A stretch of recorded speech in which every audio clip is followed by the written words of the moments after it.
Welcome back to Dot Life, Dorchester's only hyperlocal podcast for news, content, and analysis. We are talking today about urban college, multilingual learning. We're going to have some great guests on for that. But before we get into that, we're going to talk to Bill. Hello, Bill. Hey, good to see you again. Good to see you, too. It's a little rainy out today. It's very rainy, yeah. I'm a little soggy. I'm a little here for it, though. It's been a dry We needed year. it. Yeah, with your peas, the backyard, everybody's lawn. It's been a kind of a dry season, and we need the rain. You're right. Guess who's not here for it? Your dog. Humphrey. Humphrey, sorry. I don't know him by name yet. No, why not? He just doesn't like anything to happen in rain. He's a very dry dog. He wants to run around Ashmont Adams. He does. Dry pod. Why do you not have a dog, Bill? My daughters have clamored for one for many years, but we've made the decision we have enough mouths to feed for now. Maybe in the future. Dogs don't go to college, though. I hope not. We're done with that for a while. No more new college tuition payments, please. For a couple of years, anyway. At least. Yeah. So we've got some exciting things to talk about this week, one of which will be the vaccines that are going to be available for folks in Dorchester and Boston, which is great. Mm-hmm. And then we're going to talk a little about a new business. New business? It's not that new. It's 10 years old, so it's kind of a milestone.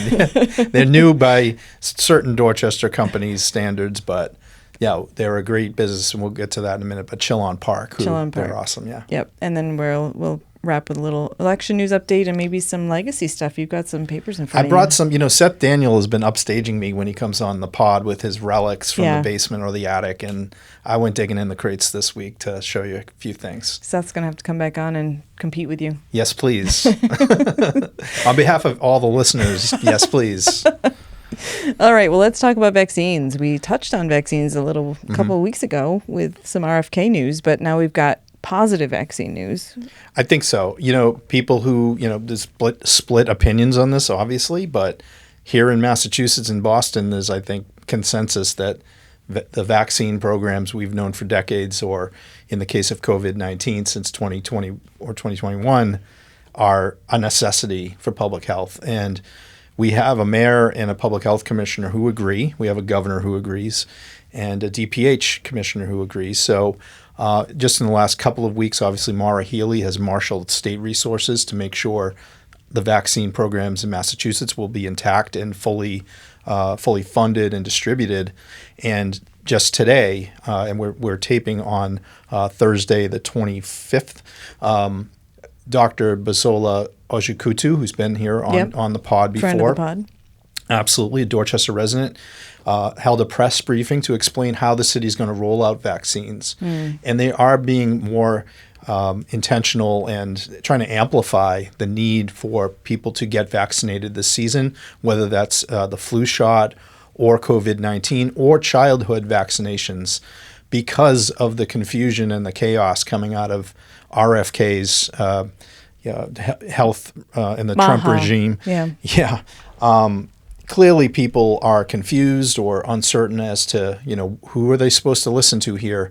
The messaging coming out of Boston's leadership today was very clear. Pay no mind to what's coming out of D.C. Mm-hmm. Misinformation is the way it was termed. Dr. Ojikutu called it reckless and dangerous, the way that the federal government has approached public health in the recent weeks. And the big appeal today was to let folks know that anybody in Boston from age 6 months and up can get vaccinated for flu, for COVID-19, and for a whole multitude of other childhood vaccinations for free, whether they have insurance or not. And they started it today at several sites in Dorchester and Mattapan. At the IFC, which is the Haitian Center in Mattapan Square.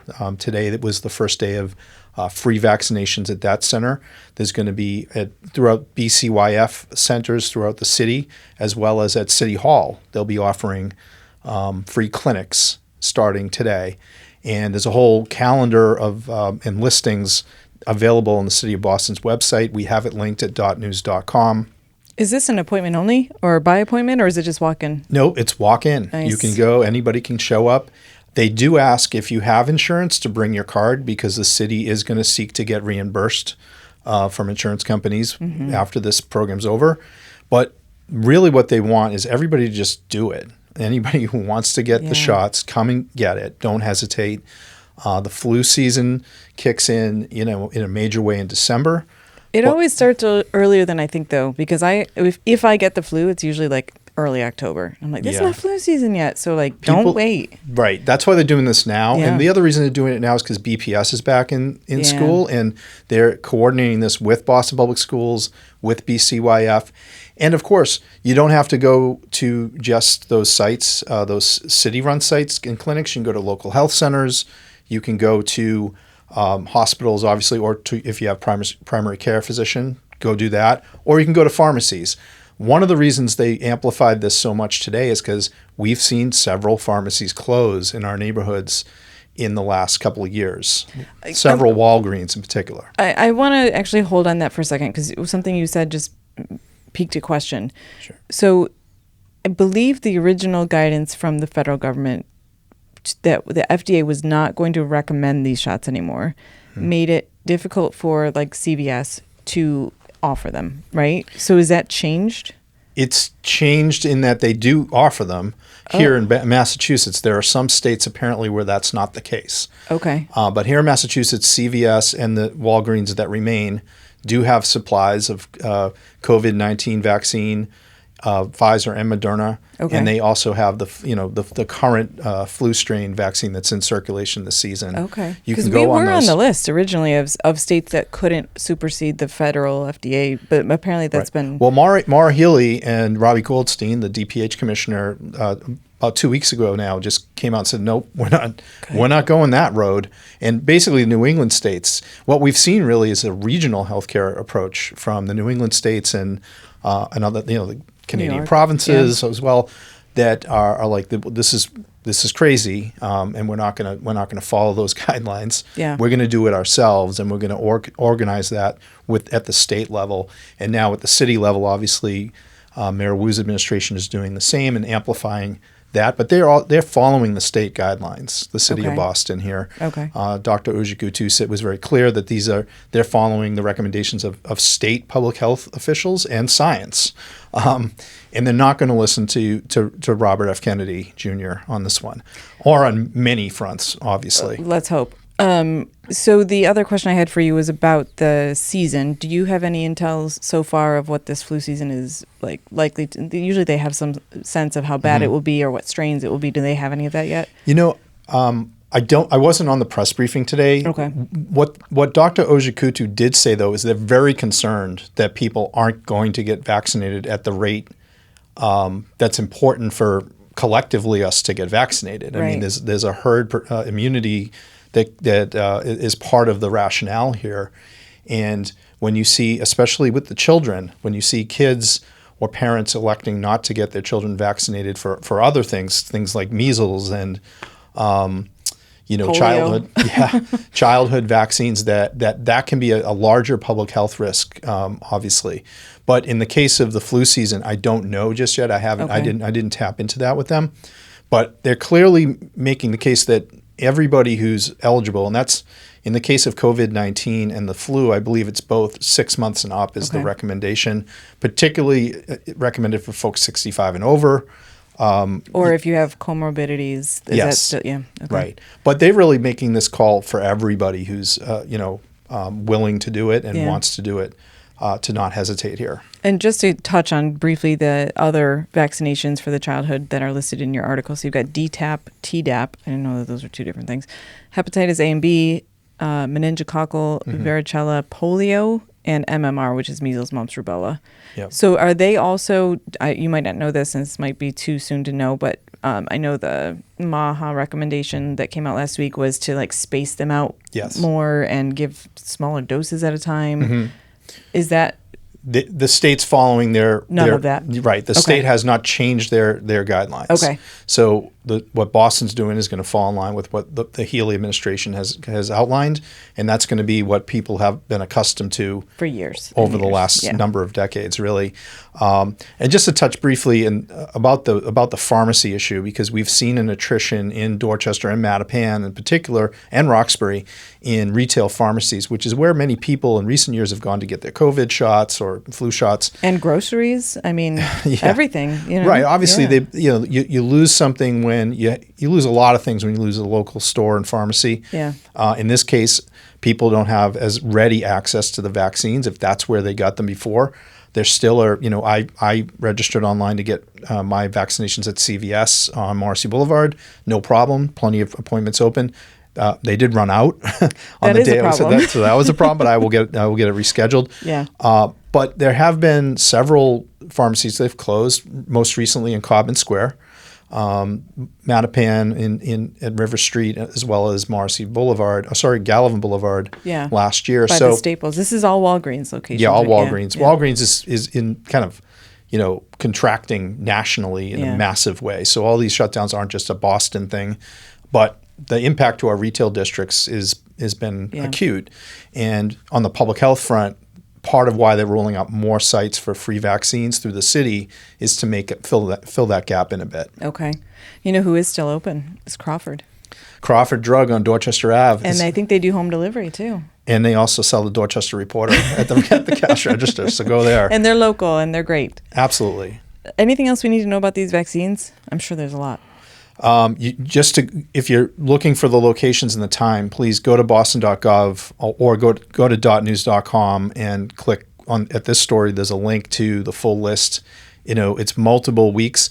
I have to say, and I hope they fix this, I don't think there's enough places in Dorchester. There's a couple, but I think they may need to expand the not just the time horizon, but like the number of locations. I know this is a tough effort, and the city's having to scramble because, didn't plan on having to do this 6 months ago. I guess not. But yeah, that's the big takeaway is check it out and obviously consult if you do have a physician. Consult your physician. They may be able to do this for you too. Yeah. Speaking of local businesses, one that is not closed and is really fun to go to, aside from you can go get a shot, but then you can go get some ice cream. I think everybody who gets a shot deserves an ice cream or a frap or something. And if they're looking for that, they should go to a place on Dorchester Ave in Fields Corner called Chill on Park. Chill on Park it just celebrated their 10th anniversary, and they're on the cover of the Reporter this week for that reason. Congratulations to Wendy and Alan Isaacson, who are the co-owners, and they own the building that Chill on Park is in. And during Dorchester Open Streets a couple of weekends ago, they had a formal celebration at the store. Very cool. Was it busy? It was very busy because they did a collab with the Dorchester Art Project. Oh, very cool. And they had a DJ in there. It was lively. Seth Daniel from our team went in and checked it out. And Seth wrote the piece this week with Wendy and Alan to talk about, this 10-year period. It's been a tough run. They went through COVID with this business. It's a grind running a mom and pop store, which literally this is. Mm-hmm. Wendy really operates it mainly, and Alan runs the H. Levenbaum Insurance Agency, which is just on the kitty corner with the store. They own those buildings right there in Fields Corner. And his family's business, the Isaacsons, have been running an insurance company in Dorchester for about 100 years. They have a very, I think, I'm going to make a prediction, they'll probably be a Legacy Business Award winner. If not this year, then they should be soon. Which, by the way, those nominations just opened up. That's right. That's also at boston.gov. You can make nominations. Yep. And for sure, H. Levenbaum. And now, by the way, Chill on Park can qualify because it's a 10-year. You have to have been in business for 10 years. Okay. Yeah, to be a candidate. But Chill on Park is a success story in part because, as Wendy and Alan explained to us this week, they've employed over 130, mainly teenagers, since they opened. Did you say 130? Over 130 wow. now over the years, right? And counting, because they're very much a going concern, and they're a terrific ice cream shop. But they're a great first job for scores and scores of local kids, mostly Dorchester kids, who walk there after school or after the Boys and Girls Club. Wendy has a great relationship with the Boys and Girls Clubs of Dorchester. and she serves as a mentor to some of those kids. I've seen her talk to kids there and give them advice about career options. She wasn't always in ice cream, and neither was Alan. They had an empty storefront in Fields Corner, and at the time, 10 years ago, they were having trouble finding a tenant. So they said, let's open up our own store. What don't we have here? And in Fields Corner, they didn't have an ice cream parlor. Yeah. And now they do, thanks to them. And it's not only a place to get ice cream and other snacks and treats, but it's become really a neighborhood hangout spot and a place where people meet up and gather, and especially kids. There's a good clip of teenagers in there after school coming from Cash or the various schools around Fields Corner. And it's a fun, safe scene. Wendy runs it well, and the kids and the young adults who work for her run a tight shop in there too. And she kind of credited the teens who work for them as part of their success, right? It wasn't like you don't always see that, like with part-time seasonal teenage workers like being so integral, but they made a point to call that out. And they keep coming back to visit her often. Nice. They value that first job, and also how they were mentored by the Isaacsons in, how to run a business, how to deal with money, and treat people right with customer service. So, congratulations to them on 10 years. It's a success story because Fields Corner is doing pretty well. It is. When we look at the business districts throughout the city, some are struggling. We're doing a story next week about Common Square, which unfortunately is we're not seeing that there. There's a lot of vacancies in Codman. One of them is the Walgreens we just mentioned, the Daily Table. They've taken some tough hits in the recent months. There's some signs that it's going to change, and Seth Daniel's been working on this for a few weeks now about what's going on Washington Street. So watch for that in the next edition. But Fields Corner is doing great, and they have a main streets there, and it's well programmed. We just had the open streets. They have a new library branch being built. A lot of good things, a lot of good energy. Just Bookish is a great new spot in Fields Corner. So the energy there is good, and the Isaacsons have a lot to do with that. Aren't they also getting a Pride crosswalk in Fields Corner? I haven't heard that yet. Rumor about that, but I haven't heard anything since like the summer, so we'll have to follow up. It could be coming. Yeah. Speaking of legacies, let's talk about these awfully brown papers you've got. They're kind of yellowing a little bit. This is this week, so it's nice and bright.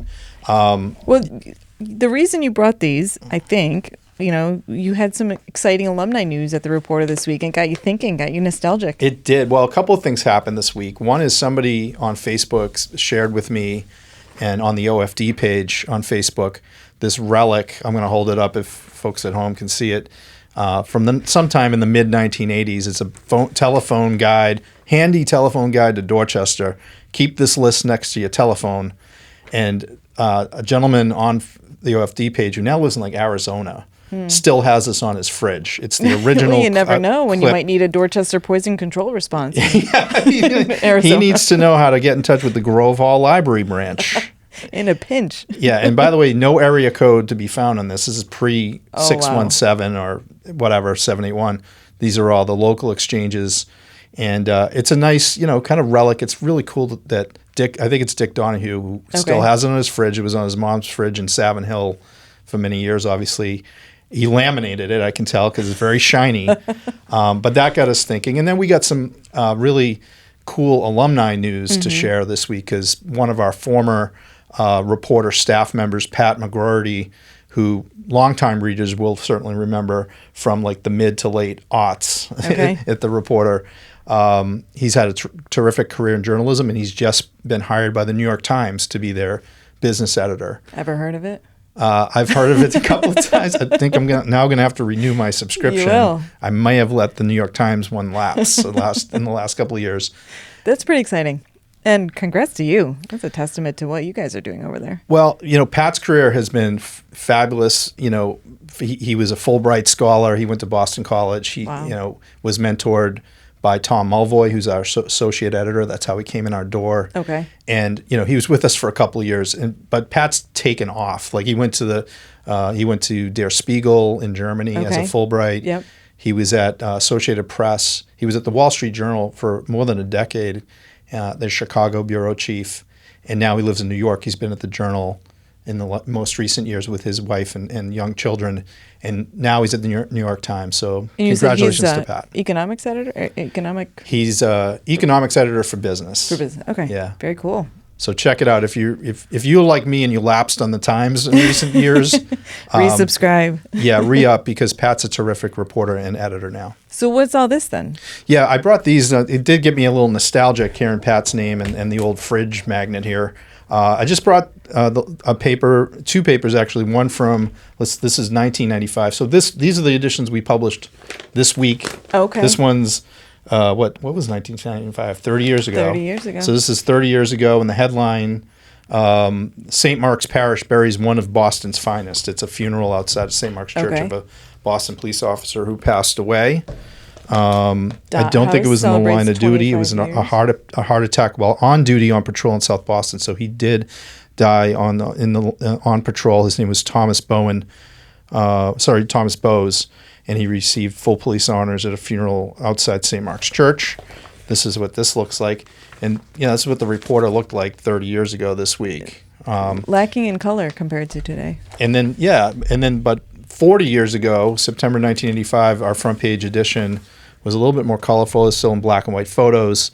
It features a portrait shot of John W. McCormick, who was the Speaker of the House of Representatives, the U.S. House, back in the 1960s and 70s. He was third in line to the presidency when JFK was assassinated. Big political figure here in Boston. Many things named after him. Is that right? He grew up in Columbia Road. Okay. And so he was right on the South Boston Dorchester line, but he was very much that part of Boston. Southie Dorchester was his power base, and then he went on to become a very powerful figure nationally. And the reason he was on the cover, because he had died in 1980, this paper came out in 1985. Okay. But they were doing a big salute to him that week at the JFK Library. The Dorchester Historical Society was doing a big program. So that was the cover of the Reporter that week 40 years ago today. Square for him? Like the Pear Square? Is the Pear Square? The Pear Square is named after Edward Everett. But McCormick's house was right there. Okay, that's why I'm getting them. Yeah, he lived in like a 3-decker house right there. Okay. At Edward Everett Square. But the McCormick Civic Association in Dorchester is named after him. Okay. The Mary Ellen McCormick housing development in South Boston is named after his mother. Okay. And he had everything to do with that, obviously. Yeah. So very influential figure, and kind of a nice thing to think back. But I like looking back at the reporters of the past and seeing what, the headline, the other big story that week, 40 years ago this week, was 58 apartments planned for Girls Latin, which is the yellow brick building in Common Square. Okay.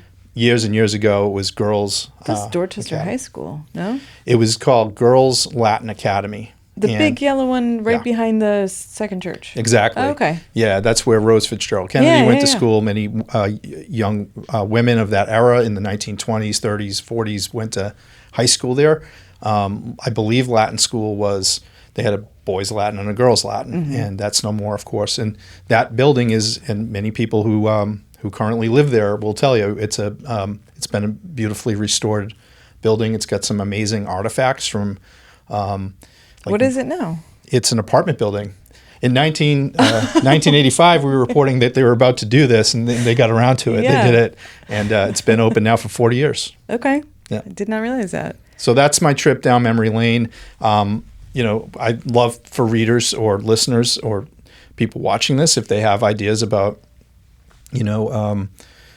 relics that they have from, whether it's the Reporter or other newspaper articles from the past. It's kind of cool to or see other what Dorchester we were writing about. relics, like Seth digging in his attic. You've got underwear packaging that you kept for 50 years. Bring it in. Yeah, that's Seth, and you really do need to get him back on here. I want to see what he digs up next. Yeah. Last story we have is about the elections. We'll just touch on this briefly. So Mayor Wu, I think she might win the general. She will. I heard her on the radio yesterday saying, "No, we still have an election." Mayor, you won. Okay, it's over. She's unopposed now. You're good. You can glide path that in. She's not going to do that, of course, because she wants to be a factor in the at-large race. But the reason this is news is because there was a chance Domingos de Rosa might be on the ballot, and that has been. He successfully petitioned to get a recount done in 10 wards in the city. He was not successful, however, with the recount because he needed to make up like 600 votes. I don't think he made up any. Okay. I may be mistaken. But certainly not enough to make it on the ballot. So it'll just be Mayor Wu's name. Okay.